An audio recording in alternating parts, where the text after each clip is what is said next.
And we're back on your Wednesday Buckeye Talk. It's Doug Lamarice, it's Nathan Baird, and Stephen Means. We're getting away from the NFL draft. We don't want to inundate you guys. We're going to be doing more. The Friday pod will be what happens in the first round for Ohio State. On Thursday, the NFL draft with C.J. Stroud and Paris Johnson and Jackson Smith and Jigga and everybody else. And then we'll do a pod. The plan is for the Monday pod to be wrapping up what happened on Friday and Saturday in the draft. But we know you guys care most about this team. So we're going to talk about the run game.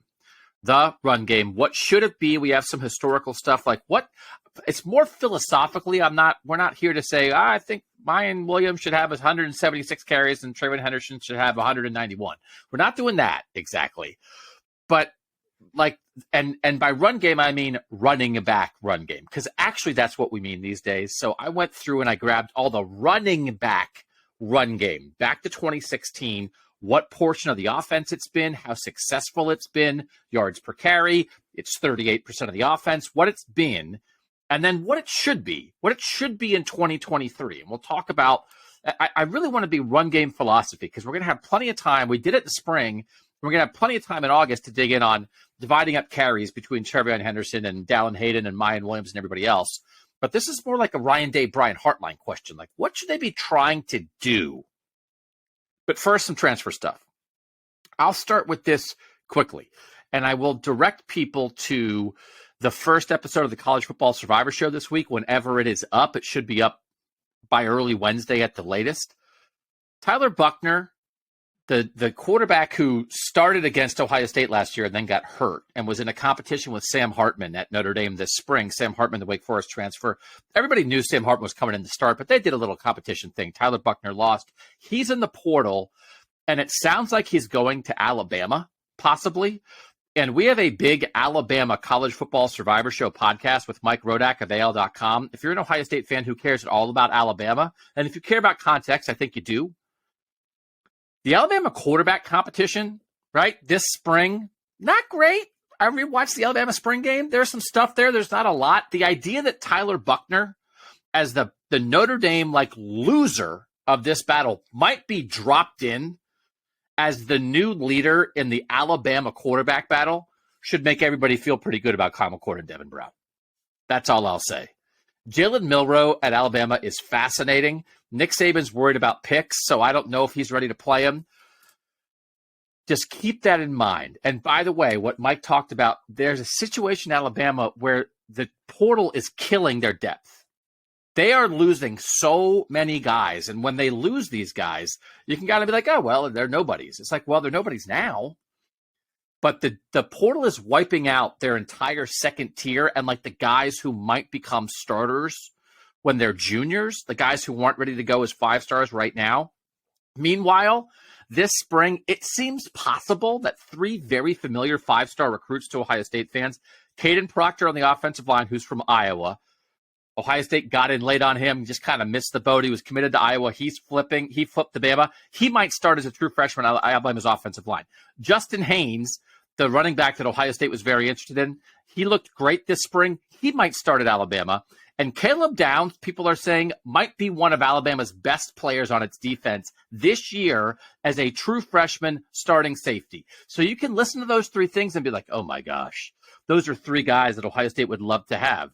But also, the reason they're making such impact is because the portal is wiping out the middle class at Bama in a way that it's not happening at Ohio State. So now we're not going to have a discussion about it. We can save this for later.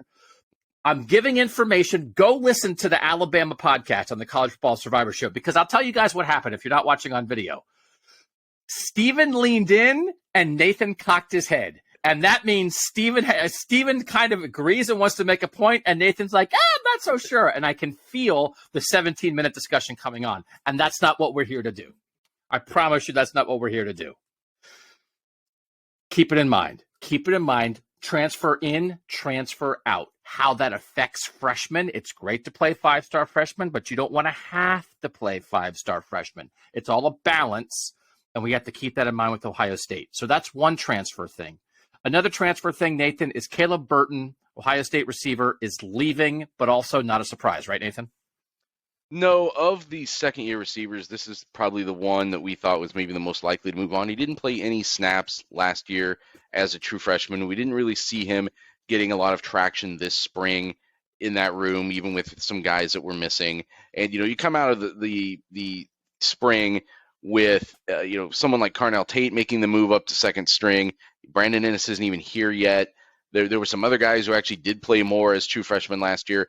So it's just a numbers crunch in that room. We talked about it when we did kind of our portal episode here, and we knew they were going to lose somebody from that receiver room, and he's the one that decided to move on. A guy from Texas, maybe he'll have some opportunities closer to home to where he can go play. Maybe he could go play at Alabama because it sounds like they could use some guys. So I think he was number 132 in his class. So again, even just relative to some of the other guys that have come in these last 2 years, not as highly ranked. Not that that means everything, but just as things were getting crunched there, you could already probably see that there were guys who were like, well, when would my opening come in this? Because it's going to be tight. So we've been talking about, Steven, you've been talking about the second-year group of receivers for a while. I think people were prepped for this to happen. Was not Caleb Burton a five-star when he originally committed to Ohio State? He was the number one receiver in the country when he committed to Ohio State. Did he get hurt in high school? Why did he fall down the rankings? He got hurt his junior year of high school. It's always interesting when you rank these guys so high when they're sophomores and freshmen in high school, when some kids are still developing, and it's hard. But he got hurt his junior year, missed his entire junior year. And then his senior year, he was still working his way back from that knee injury, and it kind of carried over when he first got here as an early enrollee. Plus, he's already kind of small. He's listed at 6 foot 165. Honestly, he might be closer to like 5'9", 155 pounds when he showed up here. So it just that knee injury really set him back, along with just a lot of other things, as Nathan mentioned. That room is not going to stop bringing in elite talent. So once you fall behind, it's kind of hard to catch back up. I don't know much else as far as what the plans are for him to go, where he's going to go next. But I do know him and Quinn Ewers were like best friends in high school, and they didn't live that far away from each other. And in the name of he's going to go to Texas. He's going to Texas. But when the Quinn Ewers when Sarkisian got hired as Texas's coach, I think that was right before the whole Quinn saga of the NIL stuff happened, and people were wondering, is Texas going to flip Quinn Ewers? He was like part of it. Is Texas also going to flip his best friend Caleb Burton? Just knowing what I knew back from high school, I wouldn't be shocked if he ended up with the Longhorns as a kid who's from Austin, Texas. Oh, good for him. Oh, that's good. Good for him. And Steven, wasn't he hurt here? He was. He got hurt, I think, in bowl practice. I'm pretty sure, like right after he lost his black stripe, and then he's been out pretty much all spring over with the hurt people. So you're already behind, and then like the off season where you maybe have a chance to get some catch up, you're also not playing. Meanwhile, Carnell Tate, Noah Rogers, and Bryson Rogers and Kojo Antwi are making plays and turning some heads. Just never had no traction. From like his peak as a Buckeye was when he committed as the number one receiver in the country as a 5-star. And then it's sort of been, it's not weird. This is how this stuff happens. Injuries really factor in. It's a little bit like Jack Miller. That's kind of was Jack Miller's pattern. Bingo. Jack Miller, when he committed, is a huge deal. Then he gets hurt. He falls down the rankings. They add CJ Stroud. He gets here. He never gets any traction and he's gone. It doesn't mean these guys are bad players. This is a no traction guy. He basically went to Columbus High School for a year, just like Quinn Ewers did, and now maybe he can go back to Texas and play there. Good luck to Caleb Burton. I mean, there can't be any hard feelings from Ohio State fans about this. It just never got going. It's odd. It's amazing. I'll just say this very quickly. There was a guy from Texas who got hurt. There's two guys from Texas for Ohio State who got hurt in high school. And it easily, I think, could have gone this way for them in Columbus, in alternate universes. And it's J.T. Barrett and J.K. Dobbins. And it didn't go that way, that they had their Texas high school players with high school injuries. J.K. Dobbins got hurt on like the first play of his senior year. Mm-hmm. J.T. Barrett came in with an ACL tear to Ohio State. J.T. Barrett's redshirting at Ohio State like, my knee doesn't work. And then in year 2 as a redshirt freshman, they're like, hey, could you start? And he's like, yeah, I'm good. So it's amazing sometimes. I think we have to keep in mind like the amazing stories of guys like J.K. Dobbins and J.T. Barrett when you don't get thrown off track, when you can see how easy it can be to be a big-time recruit. One thing happens, you get behind, probably because of injury, and all of a sudden everybody's passing you, and it's not going to work out here. So good luck to Caleb Burton. Numbers, Nathan, we've talked about that. We don't have to cover it. They're still over on scholarship numbers, but there's got to be some out because now there might be an in at tackle, and we will call it the Baird threshold. Who is the tackle that is visiting Ohio State, and does he meet the Baird threshold of, is it worth adding a guy like this to the mix at offensive tackle? So his name is Josh Simmons. This was first reported by 247 Sports' Bill Korelic, but I got a hold of Simmons and confirmed that he's coming to visit Ohio State on Friday. He was a redshirt freshman last year at San Diego State and started all 13 games for them. Not a highly graded guy from the PFF standard, but also he was starting in year 2. And I think if you're going to add a player of this level, for whatever that means, he was a 4-star guy, number 342 in the 2021 class, was offered by most of the Pac-12, Georgia, Michigan, Penn State, LSU, Texas, not Ohio State, it didn't look like on this list, but a lot of major programs had offered him out of high school. And I think taking a guy like this with 3 years of upside, because this isn't necessarily just a one-year problem for Ohio State. It's not like they have 5 stars who are just waiting in the wings to be the starters next year. I think that makes some sense because I would rather take a guy like this who could grow into more and who's already got a very early year of experience under his belt than trying to grab somebody later in their career and hope you're catching sort of, magic in a bottle or whatever. If a guy like this shows up, commits to Ohio State, comes to Ohio State, whether it's him or somebody with a similar profile, and part of the profile is he's played. San Diego State, that's like a solid. They made a bowl last year. They're in the Mountain West. They play real football. This was not a 1-11 team. This is a solid football team. Who's the guy? It's Brady Hoke. He was coached by Brady Hoke at San Diego State. So I'm just acting. It's like, hey, who's the guy? San Diego. Do you think he could be the starting right tackle for Ohio State this fall, Nathan? A guy of this profile, considering what we saw in the spring? I say this having not watched him play a down yet. I haven't gone back and watched any film yet because this all just happened before we were getting ready to go. But he certainly would, based on that pedigree, seem like someone who could be in the mix to compete to start. I don't see why not. Again, as you point out, nobody else that they're looking at right now at that position really has any experience at all. Mahalski was a complete backup last year. Shabola wasn't even playing tackle last year. And so to get a guy that is maybe, a year more advanced, has this kind of starting experience, I think if he were to come here, I think he absolutely would be in the mix and would push whoever if it wasn't him, it would push whoever ended up being the starter. Portal is closing this weekend. Is that correct? This coming weekend? I think that's right. So you have to be in the portal by the 30th. And I think this caused some confusion back during the winter. You don't have to pick where you're going by then. You simply have to be in the portal by the 30th. It was open on the 16th. It goes to the 30th. So you could go in on the 30th and then I suppose make a decision in July. Like, I don't think there's really any end date as to when you can commit to a program. So that's another thing for people to keep in mind. It's Ohio State still needs some outgoing scholarships in order to make this work, as you said, with Burton and Seibert. Now that takes them down to 87. I'm trying to get clarity on the situation with Avery Henry's scholarship. I don't think Ohio State knows exactly what it needs or wants to do with that, and it may not have to do anything depending on who else leaves. That would clean that up. But it needs to lose some scholarships, and then just because a guy hasn't committed somewhere by a certain date doesn't mean he still couldn't after the 30th. He just has to be in the portal by then. But what we'll know by this weekend is who Ohio State's options are, because Right. We'll know the tackles who are in.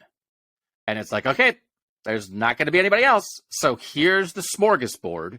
And there's a guy who started for a year at San Diego State, like as good as you're going to do. Is there some other guy? Is there a Power 5 3-year starter, Nathan, going in the portal?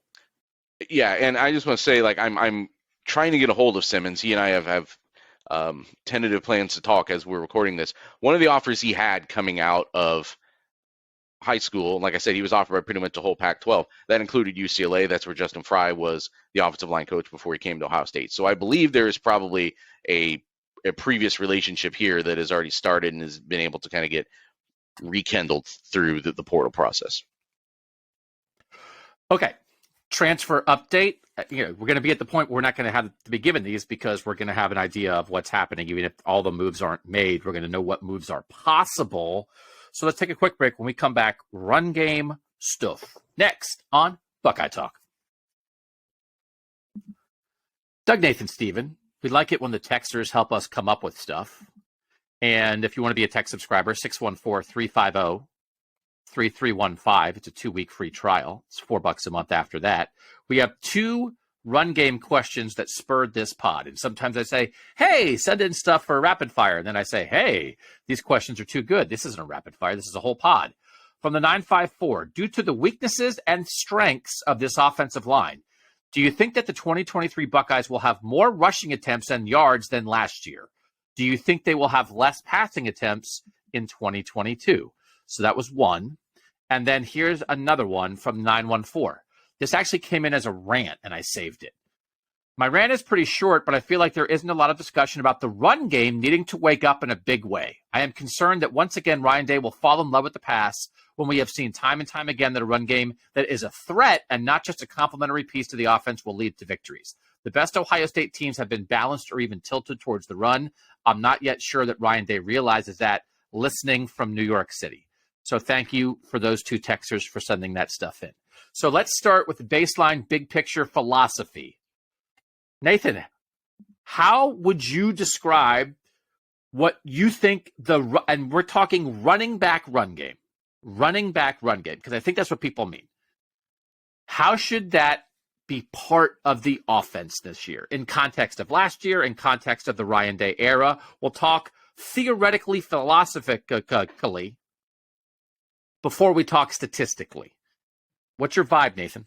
I think it has to be a healthy portion of the offense. I know that there are people on this podcast who have previously advocated for basically being Arena League. I don't know how well that would really truly work in the market game. We're starting there. We're subtweeting already.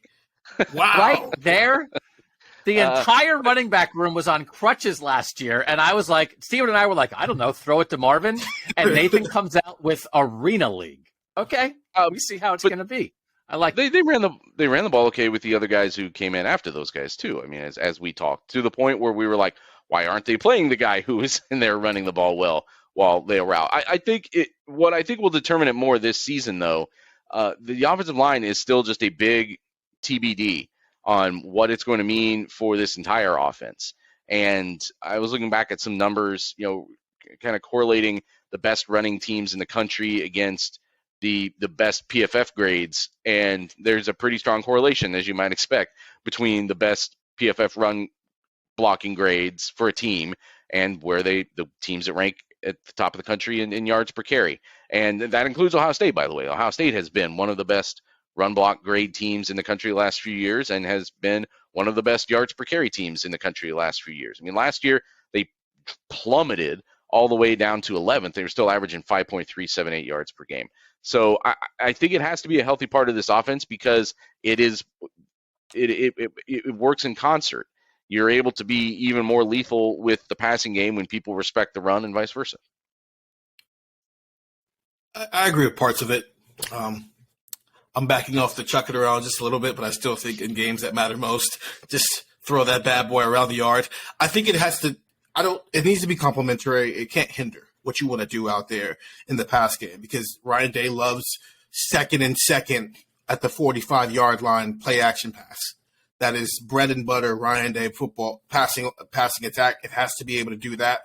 From an offensive line perspective, I don't think the offensive line has been bad in the run blocking when we've seen them in practice. The pass blocking, that's a whole other conversation. But I think the run blocking has been at least decent, which is a positive sign. But I think with I'm glad you made it about the running backs and not necessarily about scheme and all that stuff.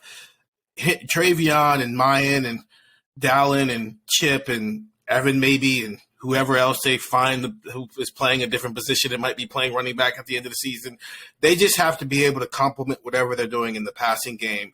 And when they need to run it, they have to be able to do it, even if it's not the overall strength of what the offense is, which is, I would say that any year going forward, as long as Ryan Day and Brian Hartline are at Ohio State together.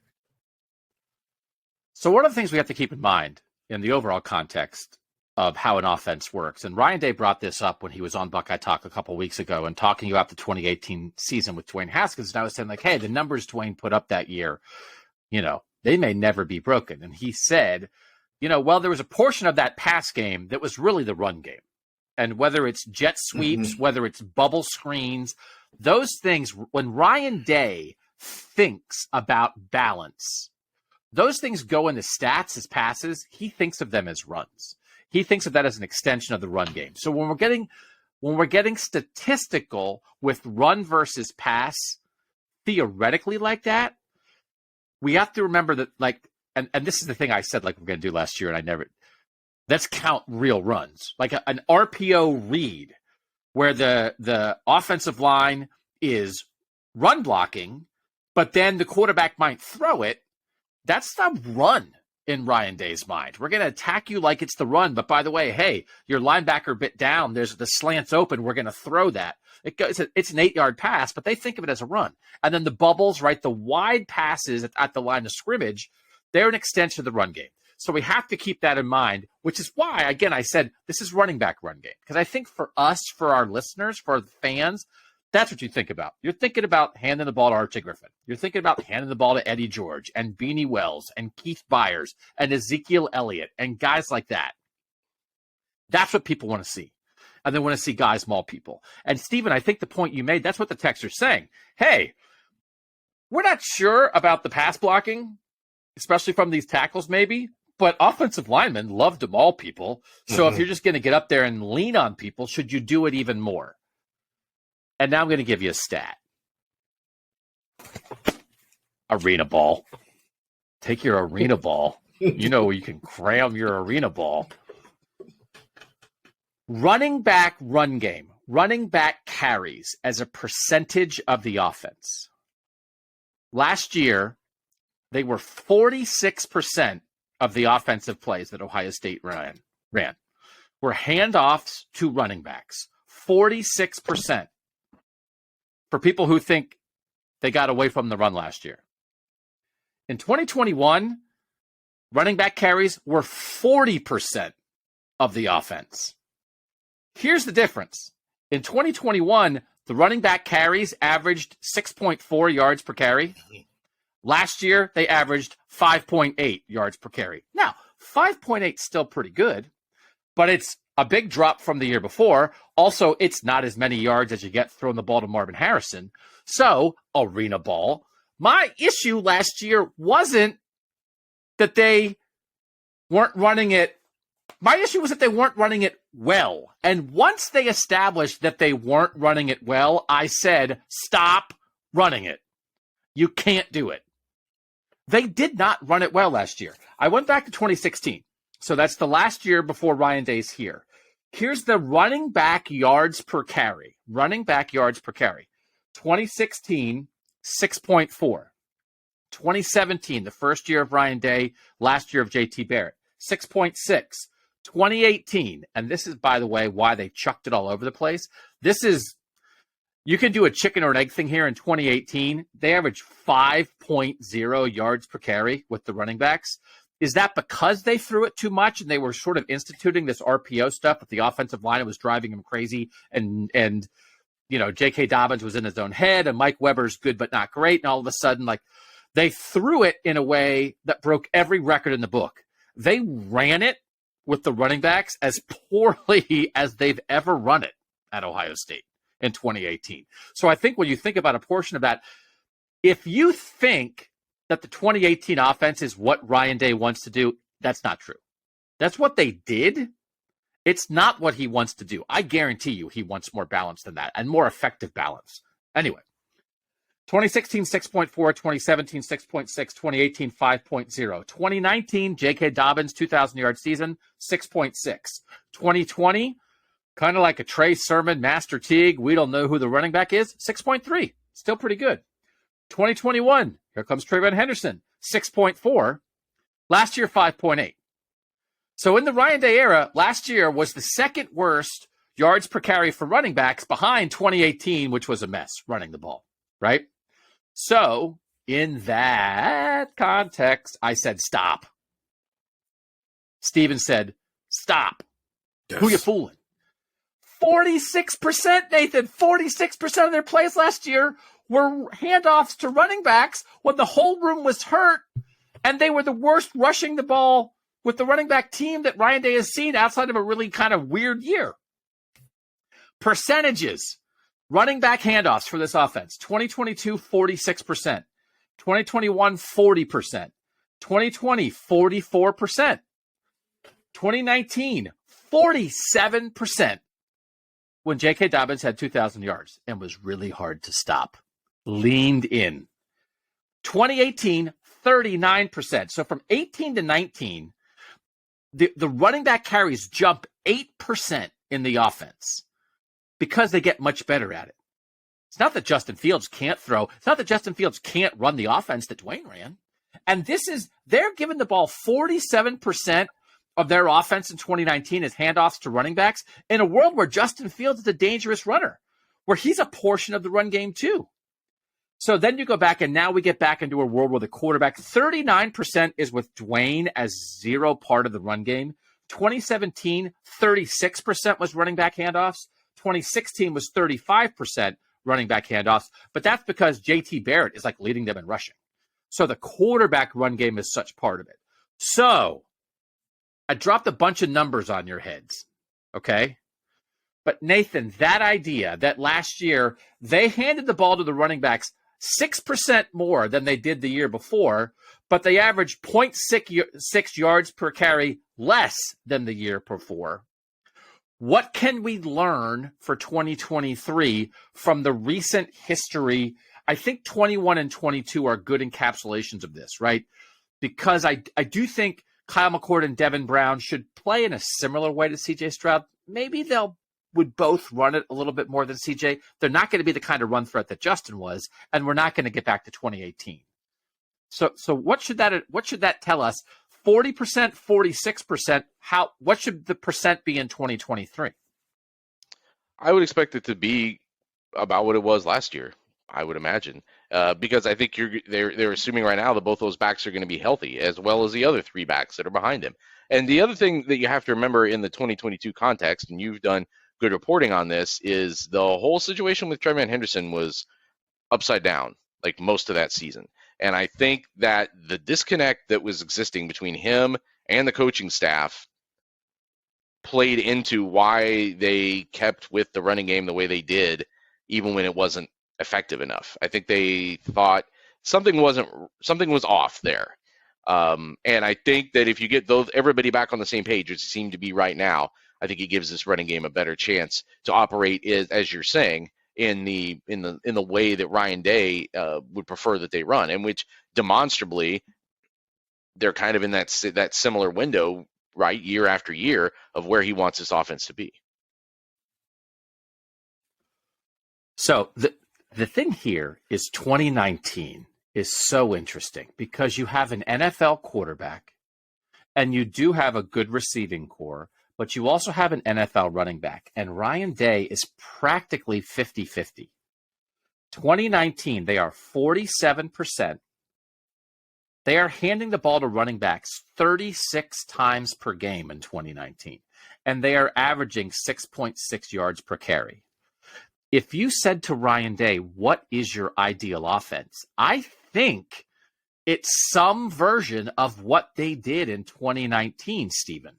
So that's a 2,000-yard season, 300-yard carry season from a workhorse dominant running back. I don't think that's what any of us expect for 2023. But can they get to a point where TreVeyon Henderson and Miyan Williams combined, with a little bit of Dallin Hayden and a little bit of Chip Trayanum, replicate J.K. Dobbins' workload, stats, and success that if last year was 46% of the offense at 5.8 yards per carry, can 2023 be 46 or 47% of the offense at 6.5 or 6.6 yards per carry from the running back, Steven? Do you think that's possible? Yeah, I think 300 might be a benchmark. Sometimes it's going to be J.K. Dobbins gets it 300 times because he's J.K. Dobbins. Other times it's going to be, Bob and Mike get it 150 and 150. Some years it might be 180 and 120 or something like that. I'm not good at math. But I think Miyan missed some games in 21 because he was dealing with some injuries, so he only played in 10 games that year. So what if he doesn't miss those games? And so that year, TreVeyon got it 183 times. If you combine Miyan and Master Teague's carries, it's 138 times. I think that's a good balance for what that running back room is right now, where those top two guys, that's their split. And then maybe you sprinkle in some Dallin Hayden and some Chip Trainum in there along the way. But, yeah, I think 300 for whatever your top guy is, whether it's one guy or two guys, it's a good way to gauge how they go about using the running backs in the run game. And maybe that number even goes up a little bit higher when your quarterback isn't Justin Fields and your third down play sometimes isn't just read option and sometimes Justin keeps it. So it's weird. They ran so many fewer plays last year. They ran 200 fewer plays in 2022 than they did in 2019. 2019, they ran 1,069 plays. Last year, they ran 876. It's kind of remarkable. But I think it's like they were eating up clock with the run game. They weren't. I still think in the end, I'll go to my grave, like 5 years maybe, thinking they didn't throw it enough last year. That in the end, once you had Marv, I think you underutilized Marv. I think that's still true because I don't think, as we continue to combat the arena ball allegations that have been thrown at us, for me, as much as it was about throw it 65 times, jokingly, a lot of this comes down to situational and moments where you said it was you said it was 46% last season that they ran 46% running back handoffs. Yep. I would say 4% of that was moments where it felt like they were just running up against a wall. Where it was insanity is the definition of trying something again and again, expecting a different result. So if you take that 4% out and you just drop it to 42%, because instead of like every 3rd and 2, Ryan Day was so hell-bent on proving they were tough and that we can get these yards, i.e. Notre Dame game, i.e. sometimes in the Penn State game, and just said, you know what? Slant to Marv. Play action pass to Marv. Jet sweep to Emeka Ebuka. Something else to Marv. Just to Marv and Emeka all day long. Then maybe the numbers look a little bit different, and maybe we aren't screaming as much, throw the ball. So it's not about if you're on 75 plays in a game, 60 of them, you've got 30 of them pass, 30 of them run, ideally. Or maybe it's 50, so you go 25 pass, 25 run, and then the other 25 plays can be a mixture of RPO stuff, just different type of stuff you might have in the offense that week. But it felt like a lot of the time that extra 25 leaned so run heavy because Ryan Day was trying to prove a point that by week 6 we were all like, dude, we don't care. Just throw the ball. You've got awesome receivers and an awesome quarterback.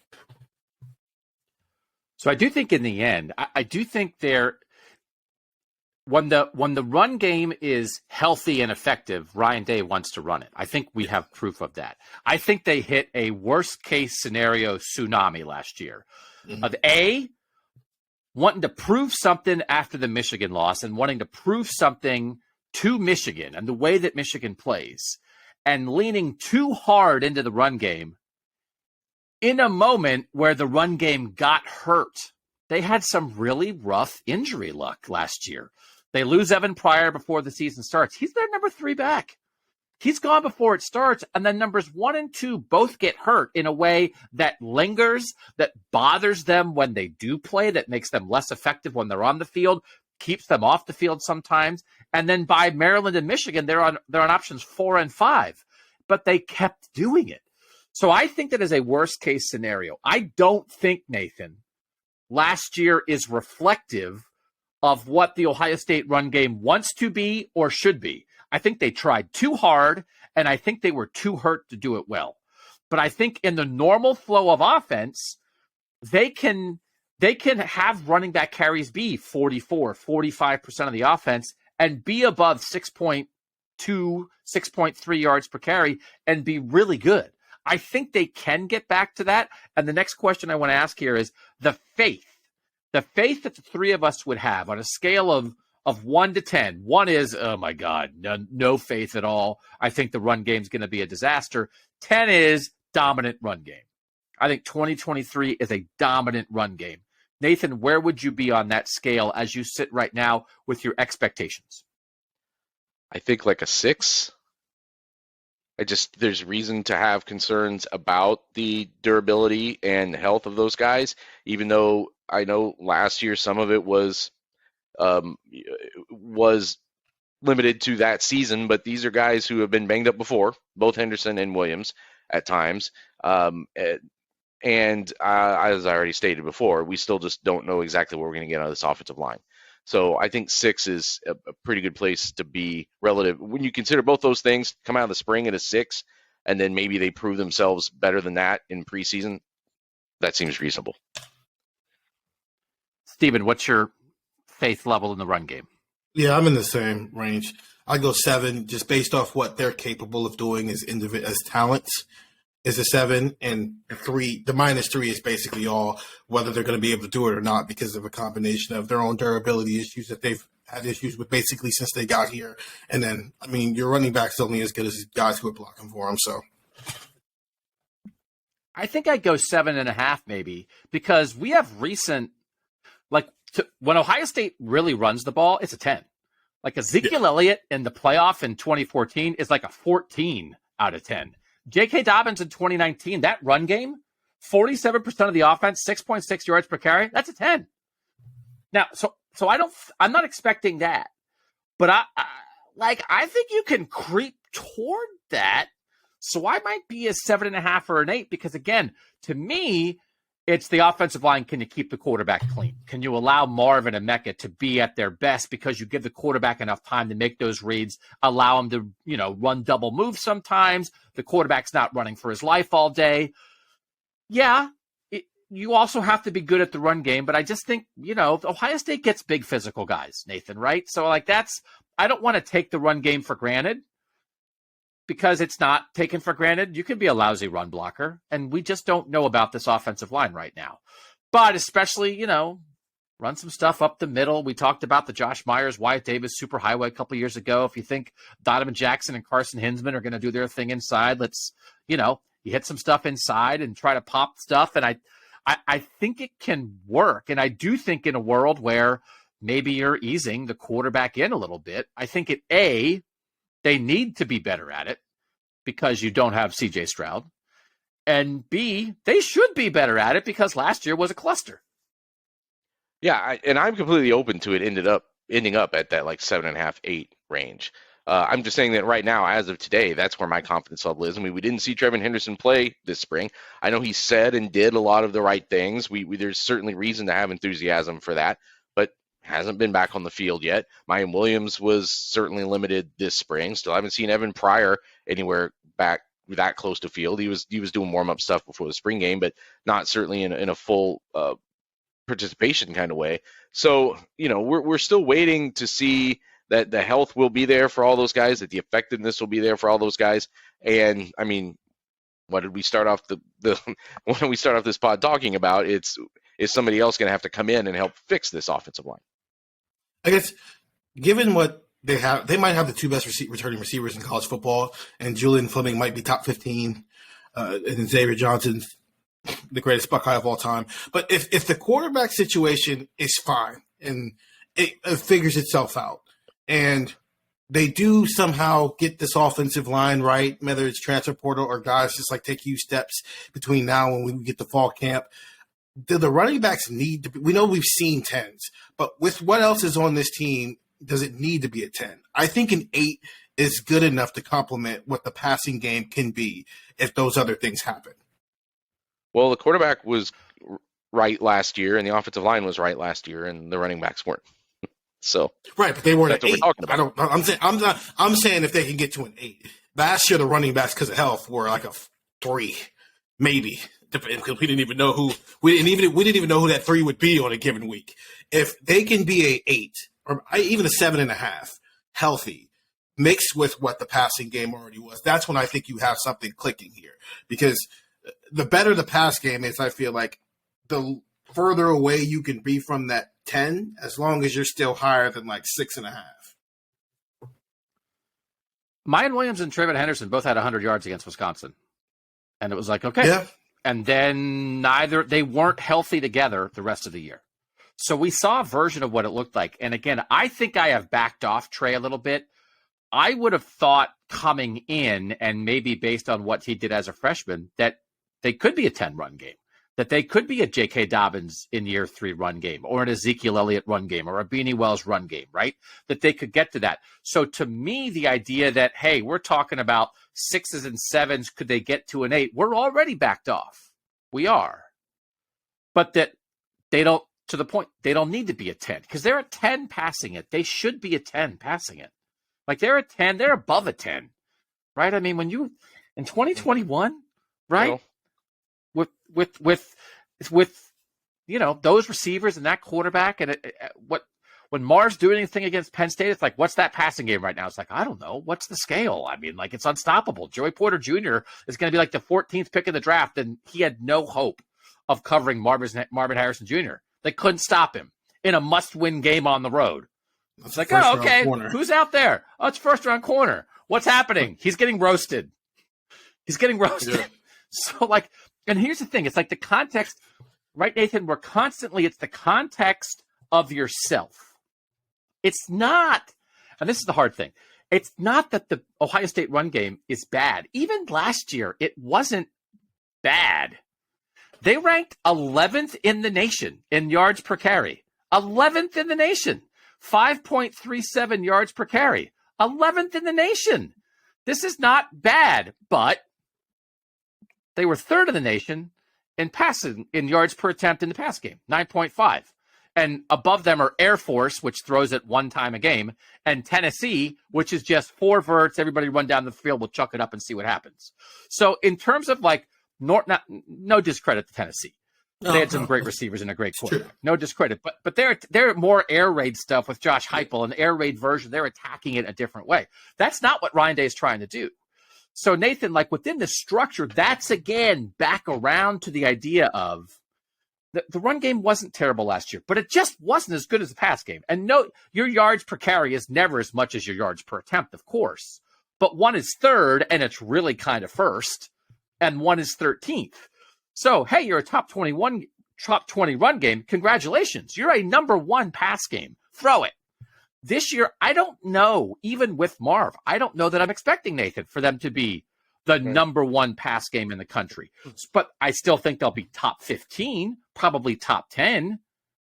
But are you going to say, well, maybe the run game should be that too? Last year, they were 13th in yards per carry when it wasn't very good. So maybe this year, they're going to be 5th in the nation in yards per carry, and they're going to be 5th in the nation in yards per attempt. And what does that mean? Okay, let's balance it out. Let's get to 46 or 47%, but do it effectively. Because the pass game maybe won't be as good, at least early, because you're working in a young quarterback versus CJ as a veteran.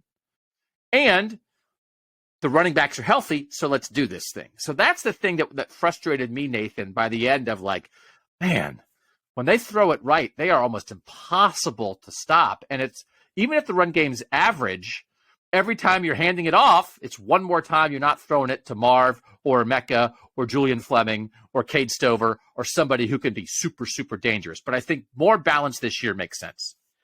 Yeah, and again, those things balance off. They're relative to each other. So I think it is, regardless of how much we think they should run it now, kind of in a vacuum, before we see what this product really looks like this preseason, I think we can extrapolate that because this situation at quarterback, we can assume is not late season CJ Stroud, at least to start with, or late career Justin Fields, at least to start with, that it's going to be some growing that goes on there, that I think it's more imperative that they figure out between now and September 2nd a way to make this running game more potent. And I do think that, again, as we said, just by TreVeyon Henderson being, now that the foot is surgically repaired, if he can be healthy through a full season, that alone, I think, kicks up this running game, because we really haven't seen that. I mean, he had some bumps and bruises. People remember his freshman season too, and then last year it was just the traction was never there.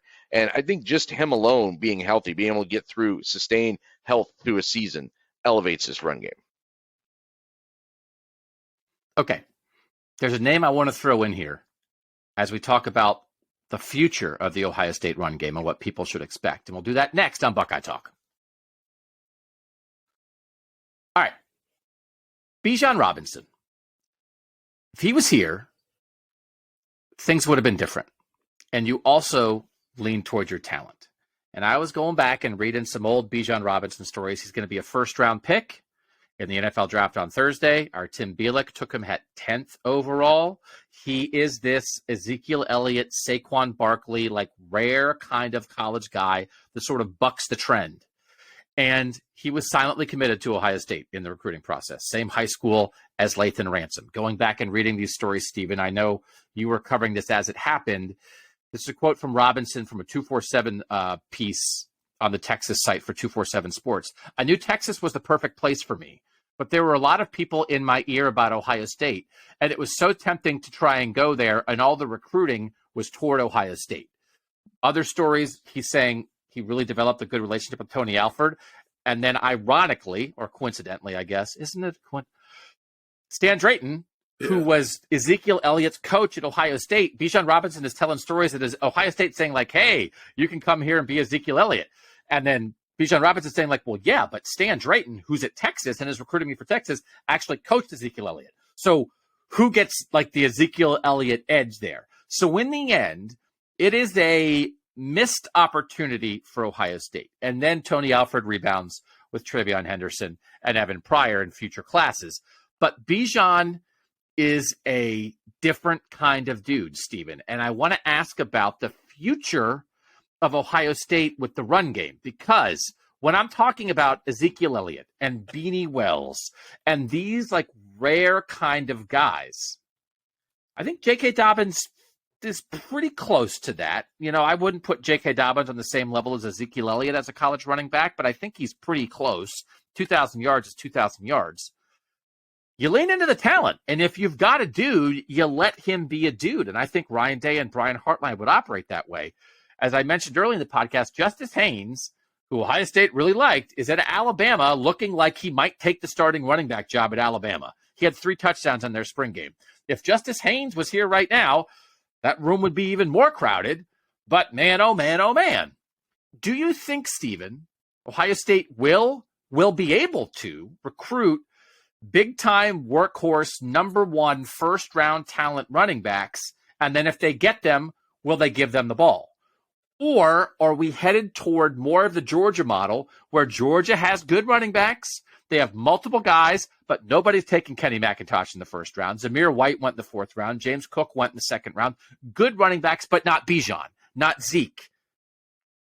What's the future of the running back position in this run game under Ryan Day and Brian Hartline? I think it depends on whether or not your running back is the best player on the team. Because in all those situations you name, Ezekiel Elliott was the best player on the offense, potentially on the team, when they started giving him the ball, especially late in that season. So I'm going to stop you there. Point agreed. Can they get them, though? Like, is James Peoples going to be that? That's the question, right?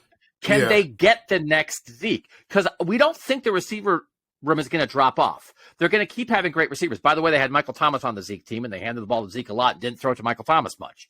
Right. But can they get a Zeke? Like, is Ohio State enticing to the next Zeke? Or is it going to be difficult to recruit a running back like that in a world where you're known for your passing game? Because when Zeke came here, they were a running team. They were a quarterback run, running back run team. And now that's changed. I don't think so. No. TreVeyon he was the number 1 running back in his recruiting class. And I understand we're talking about Justice Haynes might take the job as a true freshman. And Texas was kind of late giving it to Bijan there because it was COVID and stuff. But once he took over as a freshman, wow, he averaged 8.2 yards per carry. TreVeyon, it took him 3 touches for everybody to go, yep, that guy needs to be starting, even though we spent the entire offseason going, listen, he's going to show us very quickly that he needs to be their starting running back. And he was good. He just hasn't been healthy since then. So I do think some of this is maybe he's not 3 and done, because he also is a running back where unless you're Bijan Robinson, Saquon Barkley, Ezekiel Elliott, once in a generation, maybe you're a top 10 pick, even though that's terrible value for that position, you're probably better off coming back for another year like Najee Harris did, who was also a number 1 running back in his class and a first-round draft pick in 4 years. 2024, if TreVeyon does not go pro after this next season and decides to come back for a 4th year, we're dealing with a situation where, depending on what Kyle McCord does this year, maybe he's a one and done. Marvin Harrison and Emeka Ibuka are definitely entering their last year as Buckeyes, and maybe Julian Fleming goes as well, even though he's got a 5th option. You're now dealing with a situation where you could be starting a first-time starting quarterback, a brand new wide receiving core, and a lot of new guys on the offensive line, depending on what Donovan Jackson wants to do. TreVeyon Henderson might be one of the 3 proven commodities on this offense, and that looks like a situation where you go, here's the ball 300 times, go be a workhorse.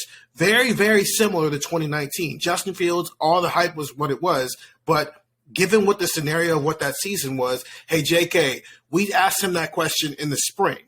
Ryan Day made that very known in the spring going into 2019 that they were going to ride through J.K. Dobbins that year. And we asked J.K., if they give you the ball 300 times, can you handle it? And he said yes. And then he went out and handled it. So I think if Trey doesn't go pro, he is going to be the perfect proof in the pudding of whether or not a top-tier, 5-star, number 1 running back in the country can still come here and be the focal point of an offense in a year where he's clearly the best player on it.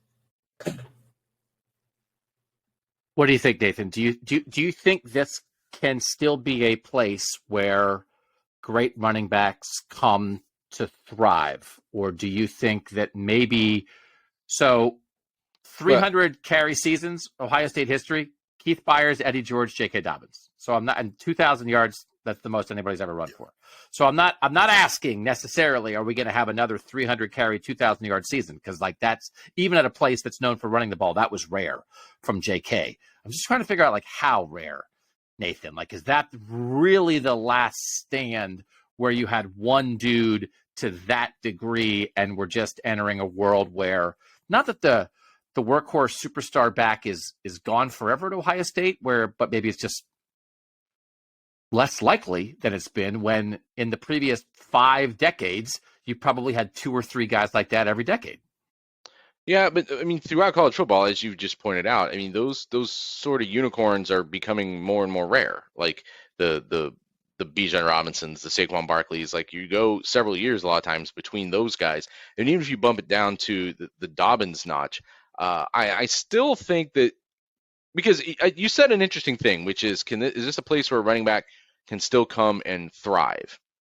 And I don't want to get into a coach speak situation here, but I think the Georgia guys who won back-to-back national championships the last 2 years would say they thrived. They didn't get the yardage that J.K. Dobbins did in 2019, but they've got those 2 rings.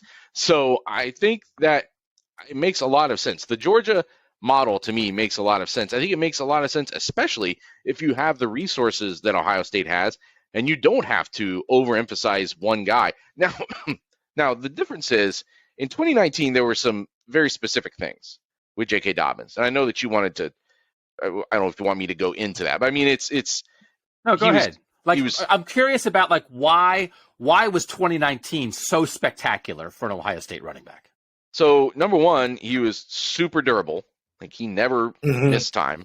He finally got a little bit gimpy in the Fiesta Bowl against Clemson, but that was while he was going like all out. Just one of those, you get banged up a little bit sometimes in football. That's what it is. Number two, he had clearly separated himself. There was a tier there, right? This wasn't a situation even like with Mike Weber where it was like kind of close. Like Master Teague was definitely the next tier down. So it made sense again to focus on him in a way that I don't think it's going to make sense necessarily to focus on TreVeyon Henderson in 2023, for example, or Miyan Williams or whoever. I think they've got a pretty loaded a group of guys there in the backfield. And then also because of those 2 things, he got the ball a lot in blowouts in 2019. I was looking back. He had like 21 carries against Florida Atlantic, 22 carries against Indiana, 24 carries against Nebraska.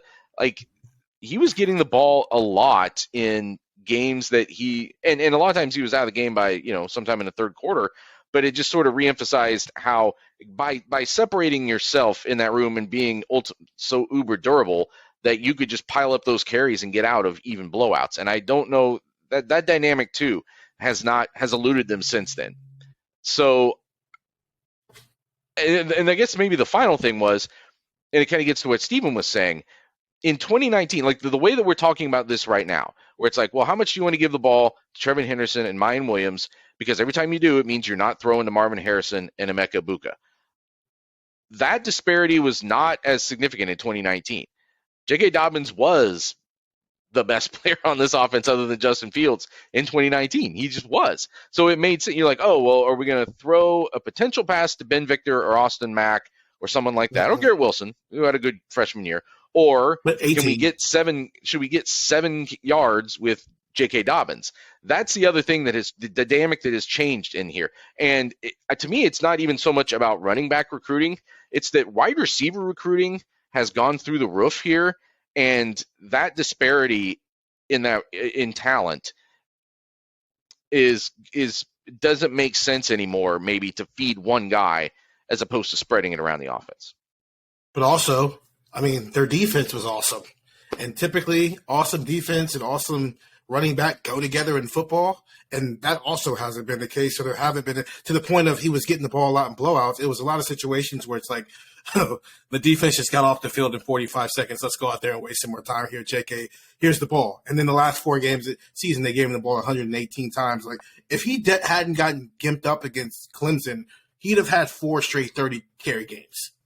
I just don't know where the defense is right now, and just there's not a gap the same way between RB1 and RB2, and then also what the wide receiver room looks like at this point. I don't know if there's another situation where there's a running back that you have 4 straight games that here's the ball 30 times, go lead us to a win. Another thing that I don't know if Ryan Day factors this in, maybe I'm off on a tangent here, but 2019, there was no backup quarterback. There was no playoff caliber backup quarterback on that roster. They lose Justin Fields. So I thought there was an even greater emphasis for needing to get him to the end of the season and maybe relying more on the running back handoffs in 2019, especially when you had one that was so dynamic in J.K. Dobbins. All right, we'll end it there. We wanted to plant this seed for you guys to think about this, have the context of the run game. I do think in the end, 47% in 2019, it was 46% last year. Maybe even that's a little high, but like 43, 44, 45% of the offense this year. And then that 6.6 yards per carry, I think they've got to at least shoot for like 6.2, 6.3, but it's not going to be one guy. So I think there's stuff that we can take from the production in 2019, realizing it's not going to come by giving the ball 300 times to a single player, at least not in 2023, and maybe never again. Because we've talked a lot about the Georgia model, and we can't talk about the Georgia model, and they'd be like, hey, do you think they're going to have another Zeke guy? It's like, well, it's not the same thing. It's just not. Because even when Georgia had Sony Michel and Nick Chubb, who were both great, they were picked in the 30s. They weren't Bijan Robinson because they sort of didn't have the chance to be. Doesn't mean Nick Chubb couldn't have been, but they chose not to use him that way. So plant the seed, keep this in mind, talk about it with your friends. We'll get back to the run game later, but I thought the texters asked some interesting questions, and you need the context of knowing they did run it a lot last year. They just didn't run it that well. Make sure you're reading cleveland.com/OSU. Try the text at 614-350-3315. And we'll catch you on the next Buckeye Talk. We got one more before the draft. We'll figure something out. But for now, for Nathan Baird and Stephen Means, I'm Doug Lesmerises, and that was Buckeye Talk.